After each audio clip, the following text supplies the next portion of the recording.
Jangan menjatuhkan orang lain untuk naik ke atas. Orang ini untuk sukses, ya, untuk maju, untuk kaya, untuk jadi besar, seringkali pakai hal-hal yang tidak benar, pakai cara-cara yang tidak berkenan kepada Allah, pakai cara-cara yang nggak halal. Salah satunya menjatuhkan orang lain supaya dia sendiri naik ke atas. Contoh, memfitnah teman, menipu teman, mencelakakan teman, memburukkan nama baik orang. Supaya apa? Supaya dia sendiri viral. Jadi dia nebeng sama nama orang yang viral dengan mencela, menuduh, memanipulasi berita. Dengar baik, Amsal 3:29. Janganlah merencanakan kejahatan terhadap sesamamu, sedangkan tanpa curiga ia tinggal bersama-sama dengan engkau. Jangan sampai kita jahat sama teman sendiri, ngejatuhin teman sendiri, kita fitnah teman kita, mencelakakan teman, apalagi yang pernah bantu kita. Jangan menjatuhkan orang lain hanya untuk kita ada di atas. Kalau Anda kerja ikut orang, jangan curang. Seringkali orang itu pengen kaya, serakah, pakai cara-cara yang tidak halal dalam bekerja, nyuri uang bosnya, hasil jualan gak disetor, kabur, bawa ratusan juta, miliaran. Beberapa teman cerita, beli barang, bayar ke stafnya, barang yang dibeli gak dibayarin, uangnya dibawa kabur. Titus 2:9 berkata gini, hamba-hamba hendaklah taat kepada tuannya dalam segala hal dan berkenan kepada mereka, jangan membantah, jangan curang, tetapi hendaklah selalu tulus dan setia, supaya dengan demikian mereka dalam segala hal memuliakan ajaran Allah juru selamat kita. Jangan sampai kita curang, jangan sampai kita tidak tulus dan tidak setia.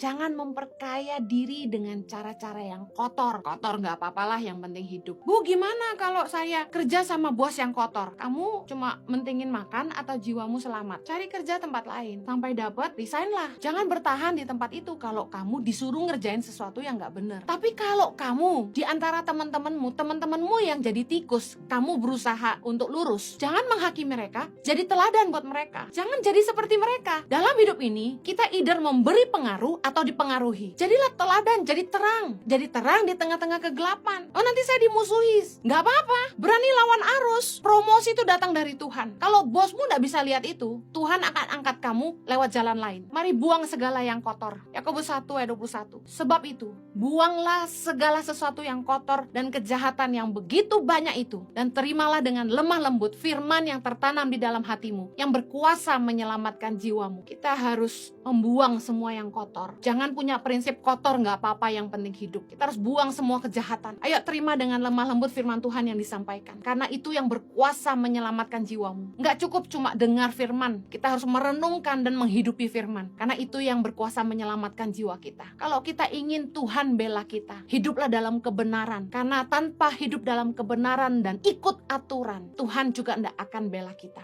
Kalau kita ingin hidup kita berkenan kepada Allah, mari jangan hidup lagi dengan cara-cara kotor. Jangan cinta uang tapi cinta Tuhan. Uang bukan segalanya, tapi Tuhanlah segalanya dalam hidup kita.